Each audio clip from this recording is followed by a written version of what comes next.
Well, thank you very much, Prof, for your very kind words. And thank you very much for Target Ovarian, number one, for bringing this meeting to Birmingham. You know that this is our bread and butter, ovarian cancer and our patients. And personally, I feel really touched to come here and talk about my my work, my hobby, my whole life. Don't ask my wife about it, okay? We live for our patients, as hopefully you noticed. And what I like to talk about is ovarian cancer surgery, which is a rather turbulent topic at the moment. And surgical care is very variable in the whole world, not only the UK. And there aren't proper truth. We don't have very firm evidence base for surgery. But I try to demonstrate you why we believe in Birmingham that quality surgery makes a change. So as you can see, the cornerstones of treatment for ovarian cancer are surgery and chemotherapy. The order is variable.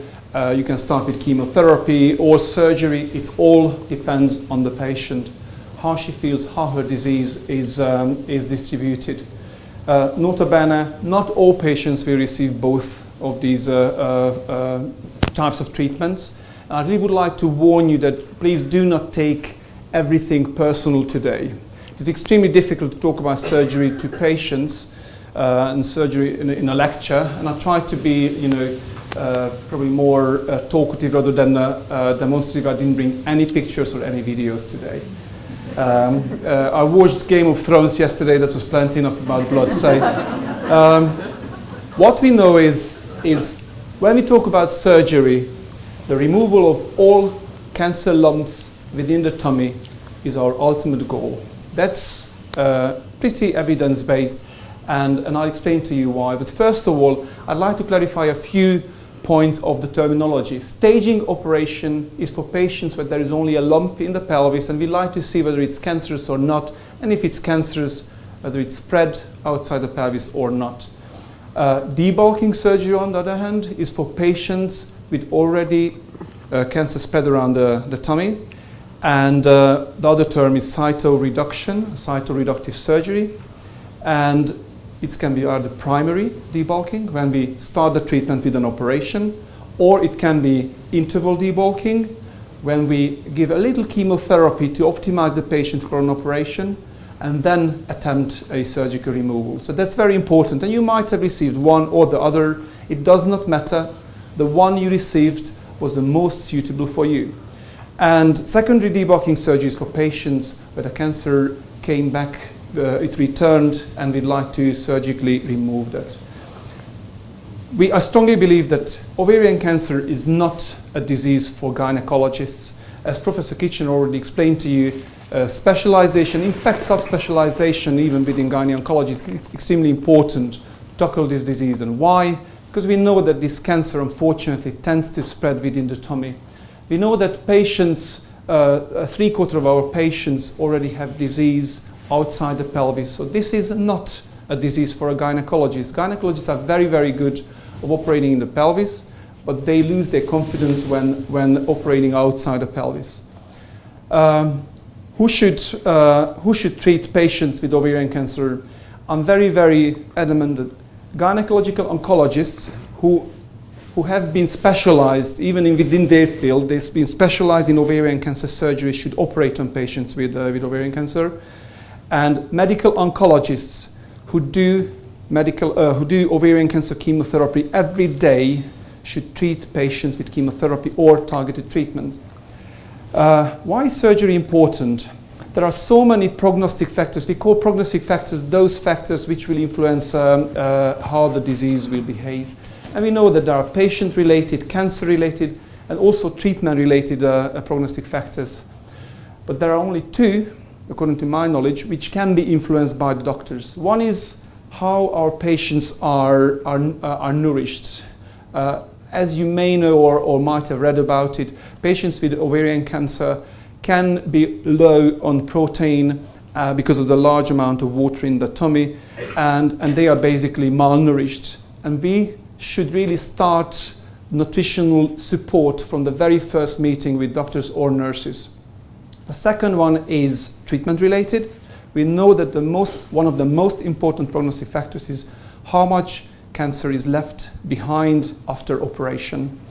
It's very difficult to talk about this, I understand, and I'd like to explain to you why. Surgical resectability, what I mean is that whether it's possible to remove this cancer or not, it's extremely difficult to predict before an operation. Sometimes we can only decide on when we are already within the tummy.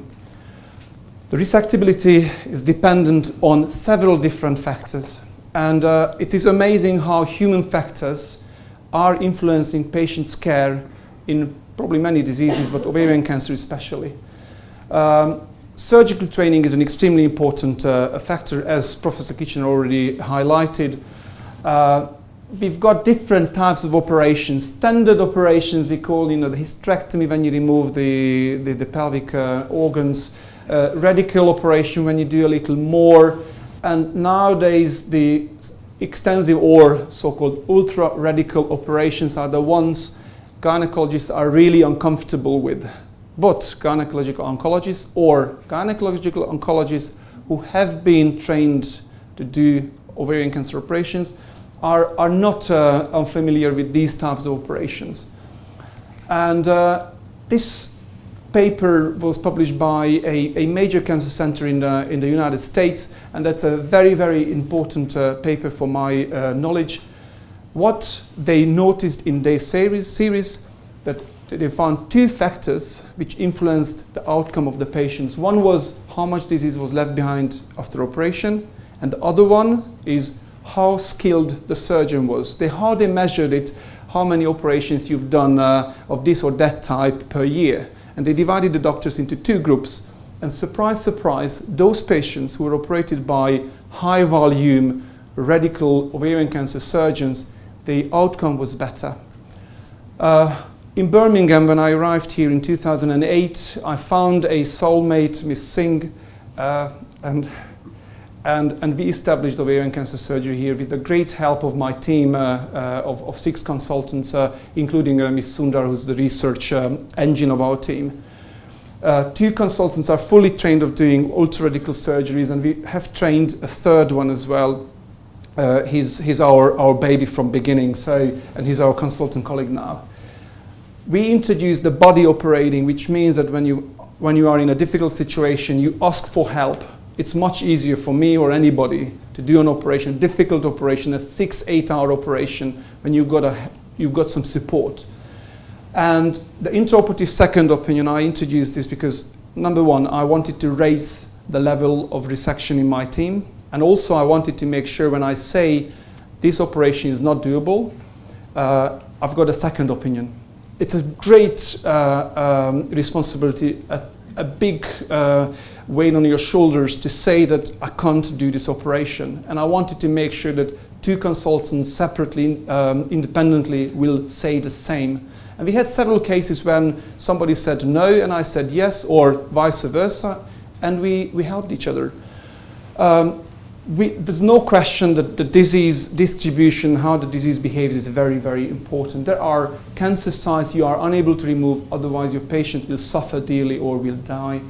But this team from the United States, they noticed that when they introduced these upper tummy operations to remove the cancer, they noticed that their patients benefited from this. They had a much better outcome. And this is another interesting paper to read, as a gynecological oncology surgeon. Institutional circumstances are very, very important. A German trial, which it was a chemotherapy trial, and several different centers were included. As you can see, more than 100 centers were included in Germany. And after the trial, the chemotherapy was closed. They divided the centers into 2 different types. One was the smaller, and the other one was the kind of larger type of centers. And what they noticed, that patients who were operated in larger centers, when there was more expertise, more operations were done, those patients did better. The surgical philosophy is extremely important. How you approach the disease, how you approach the patient, and another seminal paper in our profession was published from New York, and these guys before 2000 they only did hysterectomies for ovarian cancer, and then they learned how to do other different procedures, and from 2001 they started doing more extensive surgery, and then they simply compared the two patient groups. The same New York population, the same chemotherapy. I checked, there was nothing new at that time. And interestingly, what they improved was how they tackled those spots of diseases which were sitting on a sensitive part of the belly, which previously were deemed to be inoperable. And they improved those numbers. And it seemed that their outcome was better. Those patients where more surgical effort was introduced, those patients had a better prognosis and outcome. So according to my philosophy, who should operate on patients with advanced ovarian cancer? That surgeon should really be completely confident of doing any sort of operation from top to bottom. Not only that, there are special things for an oncology surgeon. You can't start an 8-hour operation with big chunky movements, because then obviously in the 8th hour your patient will suffer. We know that you have to be a good bowel surgeon as well, or you have to have a team with you who are good bowel surgeons and they understand your philosophy. It doesn't matter whether you can do it or you've got a body who can do it for you. But most important, bring a team together who can get the outcome. And of course, you have to really know what you are doing, when you are doing, on whom you are doing. So you have to understand the literature. Which cancer center should undertake ultraradical surgery? These are big operations. I'm talking about 6-8 hour big operations, including several different procedures throughout the tummy, sometimes even in the chest, if you have to go through the chest. The diaphragm to the chest. NICE published 3 years ago now an interventional procedure guidance for this type of surgery. There's more and more evidence suggesting that complete removal of the cancer helps. But of course, you can't ask anybody on the market to start doing these major operations, because otherwise patients would suffer of complications. And therefore, a regulatory body, the NICE, proclaimed what they want. They want expert teams performing these operations. Just like in Birmingham, we've got expert teams, we've got second opinion system, we've got plan B. It's always very important to have a plan B, a fail-safe mechanism when you are in trouble. And we have to practice according to this NICE guidance. We have to audit our results every month, and we have to publish it. In fact, Birmingham, and that's why I'm very grateful that this meeting was brought to Birmingham. Birmingham is in the forefront. Sudha Sundar was standing behind you and gave this wonderful lecture. She established the soccer trial. A soccer trial is about the quality of life after operation, because the question is, that do we harm our patients with these major 6-8 hour procedures?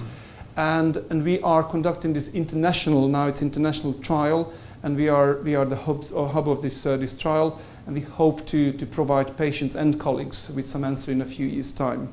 The pilot study showed no major harm done, so we had to run obviously a preliminary pilot study.